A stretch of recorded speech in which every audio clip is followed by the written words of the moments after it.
কাজ ক্ষমতা শক্তির প্রবলেম সলভিং লেকচারে তোমাদের সবাইকে স্বাগতম। দেখো আমাদের প্রথম প্রবলেমে বলছে একটা বস্তুর উপর আমরা 17 নিউটন বল প্রয়োগ করতেছি। 17 নিউটন বল প্রয়োগ করার ফলে উলম্ব দিকের সাথে 60 ডিগ্রি কোণ করে 10 মিটার সরে গেল বস্তুটা। কৃত কাজের পরিমাণ কত হবে সেটা নির্ণয় করতে হবে। দেখো কৃত কাজের পরিমাণ সমান সমান আমরা জানি W = F ডট S সমান সমান লেখা যায় FS cos থিটা বল এবং বলের দিকে সরণের গুণফলটাই হচ্ছে কৃত কাজের পরিমাণ। দেখো এখানে বস্তুটা 60 ডিগ্রি কোণ করে 10 মিটার সরে গেছে, তাহলে আমি যদি ধরি এতটুকু হচ্ছে 10 মিটার, আমি বলতে পারি বলের দিকে বস্তুটা সরছে ঠিক এতটুকু অংশ। এখন এই কোণটা হবে 30 ডিগ্রি, কারণ এটা 60 এটা 30, তাহলে এতটুকু অংশের মান হবে 10 cos 30 ডিগ্রি। আমরা কিন্তু এই উপাংশ নিব না, আমরা এটা নিব না, আমরা এটা নিব বলের দিকে যেটা আছে।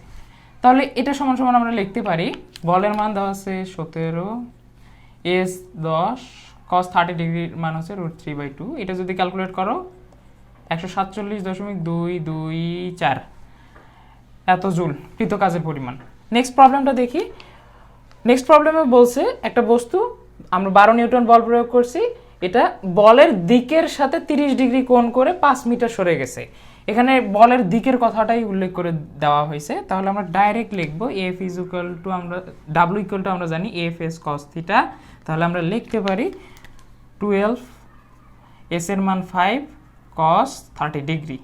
তাহলে এটার অ্যান্সার আসবে 12 5 √3/2, অলমোস্ট 52 জুলের কাছাকাছি চলে আসবে।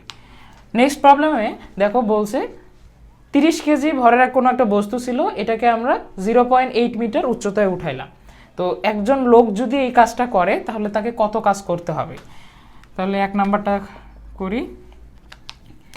W = আমরা জানি mgh হবে। কোনো একটা বস্তুকে যদি সারফেস থেকে সার্টেন একটা হাইটে উঠাই তাহলে কৃত কাজের পরিমাণ হচ্ছে বিভব শক্তি যতটুকু পরিবর্তন হয় mgh।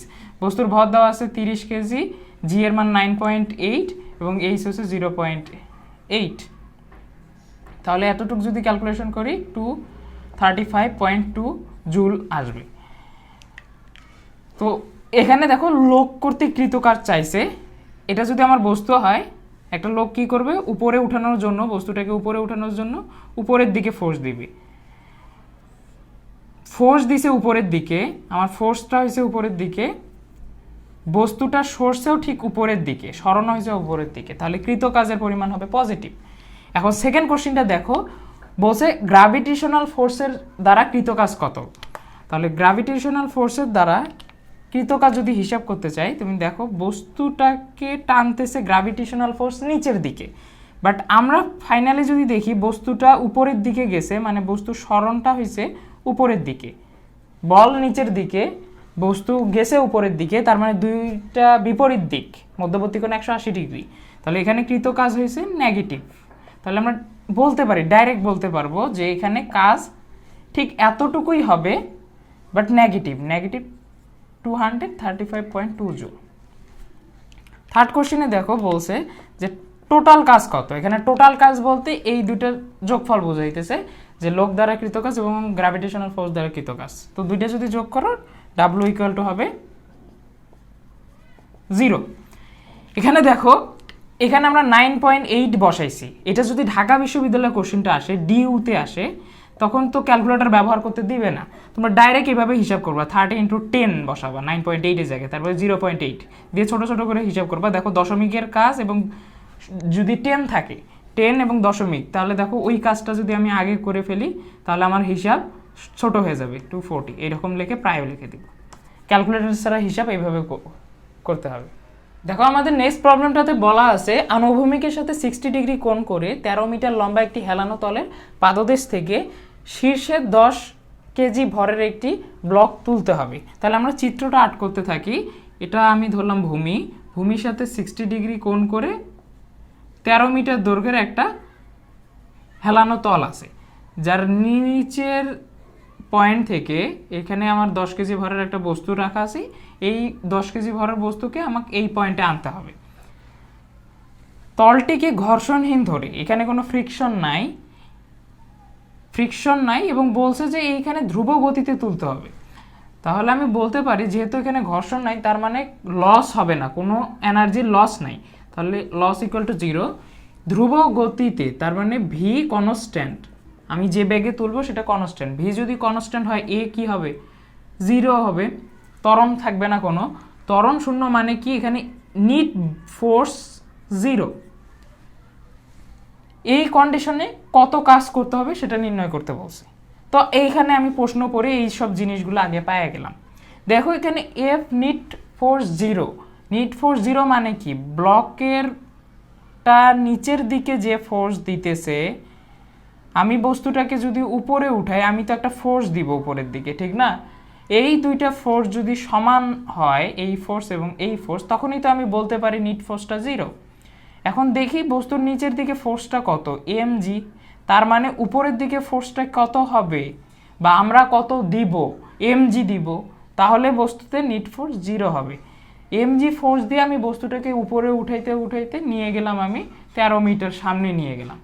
এখন দেখো তো বল প্রয়োগ করতেছি আমি উপরের দিকে এমজি, বস্তুটা 13 মিটার একটা সার্টেন অ্যাঙ্গেলে গেল, বাট কৃত কাজের ক্ষেত্রে আমরা কি জানি, বল গুণন বলের দিকে সরণ cos theta, S cos theta, এটা কি বল এবং বলের দিকে সরণ। তাহলে দেখো তো বল এমজিএইচ আমি জানি, বাট বলের দিকে কতটুক সরছে, বলের দিকে সরছে হচ্ছে এতটুক, 13 না কিন্তু, বলের দিকে সরণ হয়েছে এতটুকু, এই যে গ্রাউন্ড থেকে এই পর্যন্ত। তাহলে এতটুকুর দৈর্ঘ্য কি হবে, এতটুকুর দৈর্ঘ্য যদি এইচ ধরি, দেখো এখানে লেখা যায় sine 60 degree equal to H by 13। তাহলে আমরা এখানে বসাইতে পারি H is equal to 13 sine 60 degree. দেখো এই অংশটুকু হবে 13 সাইন 60 ডিগ্রি, এইটা হচ্ছে বলের দিকে সরণ, ঠিক আছে? তাহলে এটা যদি হিসাব করো 10 9.8 13 সাইন 60 ডিগ্রির মান হচ্ছে √3/2, ক্যালকুলেশন করলে 1103.32 এত জুল আসবে। নেক্সট প্রবলেমটাতে বলা আছে 5 মিটার দৈর্ঘ্যের একটি মই এ বি এর ভর 25 কেজি।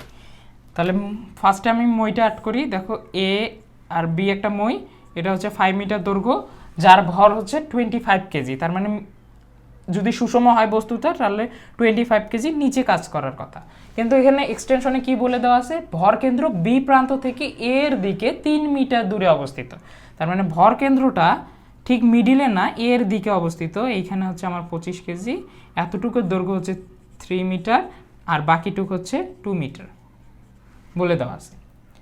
এ প্রান্তে 5 কেজি ভরের বস্তু যুক্ত করে, এ প্রান্তে আমি পরে একটা 5 কেজির বস্তু আমি কি করলাম, অ্যাড করলাম, যুক্ত করে বি প্রান্তকে মাটিতে রেখে, তার মানে বি প্রান্তটাকে আমি গ্রাউন্ডে রাখবো, গ্রাউন্ডে রেখে আনুভূমিক অবস্থা থেকে মইটিকে খাড়া করতে কত কাজ সম্পন্ন হবে। বি পয়েন্ট আমার গ্রাউন্ডে থাকবে, আমি কি করব, বি পয়েন্টটাকে কেন্দ্র করে বস্তুটাকে উপরে উঠাবো। তাহলে আমার সেকেন্ডের চিত্রটা কীরকম হবে, ঠিক এ এখানে, বি এখানে, আমার এখানে হচ্ছে বস্তু 5 কেজির আর এখানে হচ্ছে আমার ভর কেন্দ্রটা।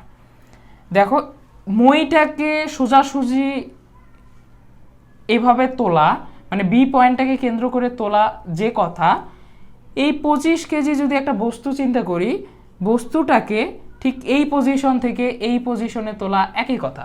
তাহলে মইটাকে আমরা যদি এইভাবে সোজা করতে চাই, যে কাজ করতে হবে 25 কেজিটাকে ঠিক এতটুক হাইটে উঠাইতে সেই কাজই করতে হবে। তাহলে আমরা যদি পুরো সিস্টেমের টোটাল কাজ, এই সিস্টেমটা এই চিত্র থেকে এই চিত্রে আনতে কতটুক কাজ করতে হয়েছে এটা হিসাব করতে চাই, তাহলে দেখো এখানে আমার বস্তু আছে কয়টা, 2টা, একটা আছে মই আর একটা আছে 5 কেজির ভরের বস্তু। তাহলে আলাদা আলাদাভাবে কাজ হিসাব করি, যেমন মইয়ের জন্য W1 এবং ব্লকের জন্য W2। মইয়ের জন্য 25 কেজিকে কতটুকু উঠাইতে হবে, 3 মিটার উপরে উঠাইতে হবে, কারণ এরটুকের দৈর্ঘ্য 3 মিটার। তাহলে আমরা লিখতে পারি 25 × 9.8 × 3। আরেকটা বস্তু হচ্ছে 5 কেজির একটা ভরের বস্তু, সেটাকে কতটুকু উপরে উঠাইতে হবে, 5 মিটার। দেখো 5 × 9.8 ভর গুণন mg, তারপর হচ্ছে h, দেখো h হচ্ছে 5 মিটার, এতটুকু যদি হিসাব করো 980 জুল।